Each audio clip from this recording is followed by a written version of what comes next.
नमस्कार, आप देख रहे हैं राजस्थान यूनिवर्सिटी। दोस्तों, बात करेंगे अर्धवार्षिक परीक्षा 2022-23 के लिए हिंदी का पेपर है 10th क्लास का। आरबीएससी का दोस्तों पेपर है। आने वाले जो भी आपके बोर्ड के एग्जाम होंगे उसमें बहुत काम आने वाला है और इसकी आंसर की आपको बताने वाला हूँ। ओके, छोटे छोटे जितने भी क्वेश्चन हैं उसके सभी के आंसर की आपको बताने वाला, तो अपने अपने क्वेश्चन की नोट भी कर लेना और आने वाले जो एग्जाम उसकी तैयारी करें। यहाँ पे फर्स्ट क्वेश्चन में देख सकते हैं, यहाँ पे पद्यांश दे रखा है, उसको पढ़ के आपको उत्तर देना है यानी आंसर देना है। तो मैं यहाँ से पहला क्वेश्चन का जो आंसर है, द्विज दुर्बल पंक्ति में रेखांकित शब्द का पर्याय लिखना है, तो इसका आएगा पंडित और ब्राह्मण।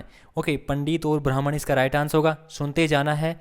नेक्स्ट बात करें, उपयुक्त पद्यांश में सुदामा का देखकर क्यों मतलब चकित हो गया, तो श्री कृष्ण को महल देखकर अचानक चकित हो गया, यहाँ पे सेकंड का आंसर आएगा। तीसरे की हम बात करें, सुदामा की वेशभूषा का वर्णन किस प्रकार किया गया है, तो बहुत दरिद्र व्यक्ति के रूप में किया गया है। उसके बाद में नेक्स्ट क्वेश्चन की बात करें, यहाँ पे द्वारिका में सुदामा किससे मिलने आए थे, तो बहुत इजी क्वेश्चन है यानी कि श्री कृष्ण से। नेक्स्ट आता है, उपयुक्त गद्यांश का शीर्षक क्या है, तो श्री कृष्ण और सुदामा का मिलन यहाँ पे उचित शीर्षक है। नेक्स्ट अथवा में भी दे रखा है, तो अथवा वाला भी इसकी भी आंसर की आपको बताएंगे। उक्त पद्यांश में समुद्र व गगन का कौन सा एक विशेषण है, तो बादल पर बैठकर इनके बीच विचरण करना है ही चाहता था, इसकी ये विशेषता है।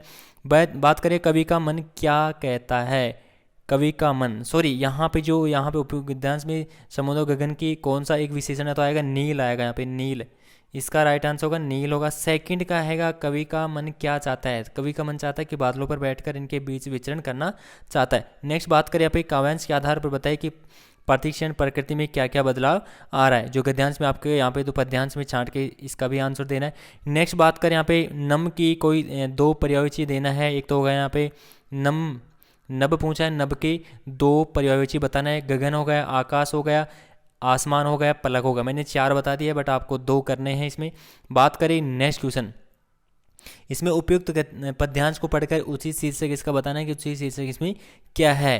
कुछ क्वेश्चन के आंसर आप खुद भी ढूंढ सकते हैं। बात करें दूसरा क्वेश्चन, दूसरे क्वेश्चन में क्या दे रखा है, यहाँ पे पद्यांश दे रखा है, इसके भी आंसर ऐसे ही बताना है। अब बात करते हैं नेक्स्ट क्वेश्चन के बारे में, इसमें ये नोट भी कर सकते हैं।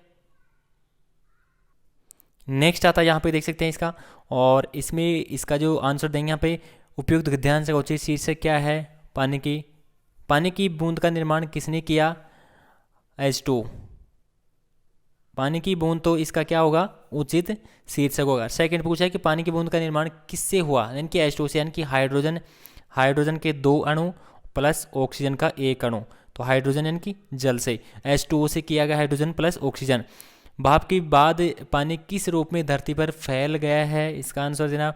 नेक्स्ट है, जहाँ पर दृष्टि जाती है वहाँ तक बूंद का क्या दिखाई दे रहा था, पानी का ठोस और गैस से नाम लिखना है।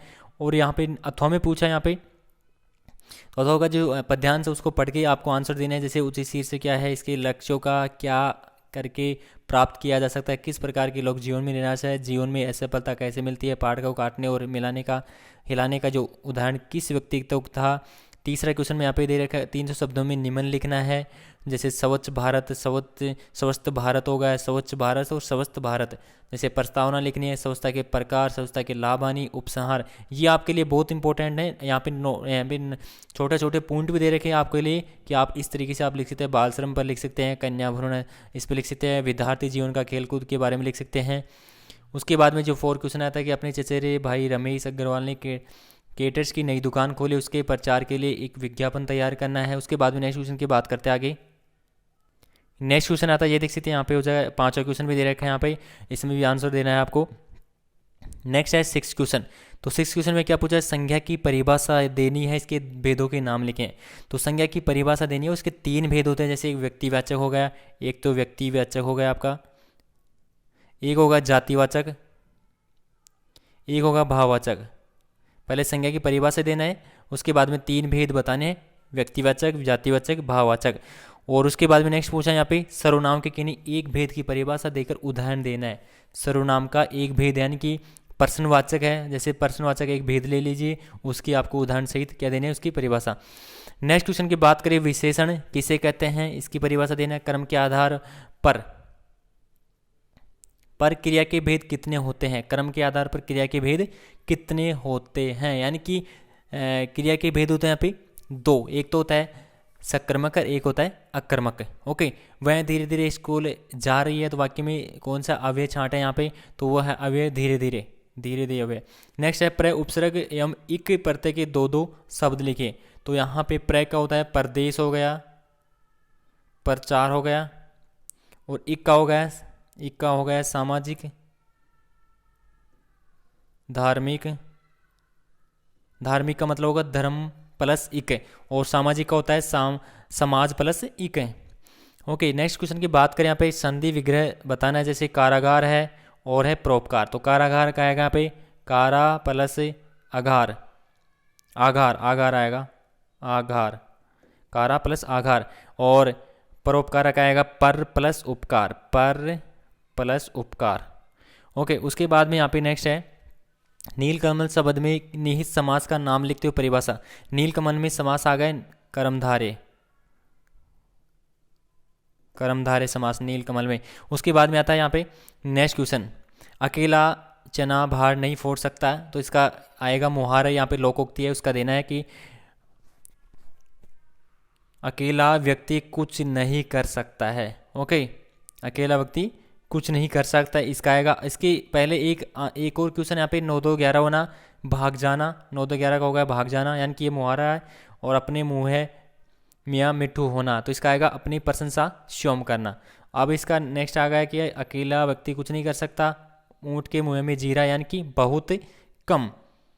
उसके बाद में 7 क्वेश्चन आता है, निम्नलिखित से 20 शब्दों में उत्तर देने इसके, जैसे भोलानाथ ने साथियों देख कर किसना क्यों भूल गया, भोलानाथ की माता खाना कैसे खिलाती थी। तो एक क्वेश्चन पढ़ के आप इसके आंसर खुद ढूंढेंगे बुक के अंदर से। ओके, बात करते हैं नेक्स्ट क्वेश्चन के बारे में। उसके बाद में नेक्स्ट क्वेश्चन आता है 8 क्वेश्चन। 8 क्वेश्चन में देख सकते 70 से 80 शब्दों में लिखना है।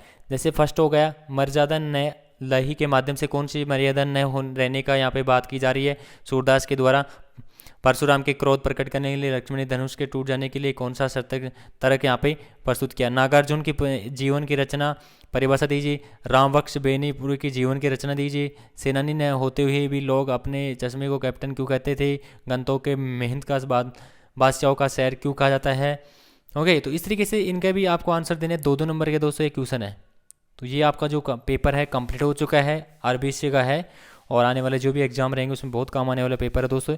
तो प्लीज़ वीडियो को लाइक करें, चैनल को जरूर सब्सक्राइब कर लें, और किसी प्रकार की क्वेश्चन में प्रॉब्लम आए, आंसर में प्रॉब्लम आए तो आप कमेंट सेक्शन में जरूर पहुंच सकते हैं। Thank you.